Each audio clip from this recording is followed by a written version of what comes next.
માતાજી મિત્રો, તો આપણા નવા વ્લોગમાં સ્વાગત છે તમારું। તો આપણે આજે શાળાએ જઈને આવી ગયા છીએ, તો આપણે હવે વ્લોગ સ્ટાર્ટ કરી દીધો છે અને આગળ જેમ કટ લઈશ એમ તમને બતાવીશ, તો વ્લોગમાં જોડાયા રહેજો।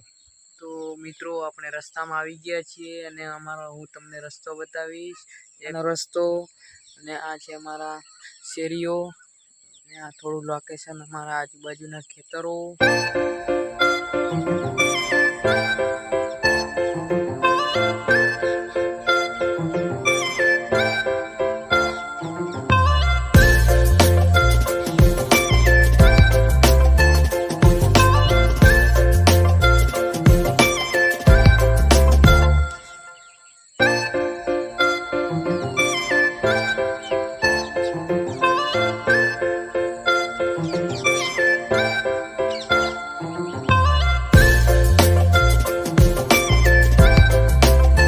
जय माताजी मित्रों, तो अपना मिनी व्लॉग अहींया एंड थाय छे अने फरी मळीशुं नवा मिनी व्लॉग में। जय माताजी।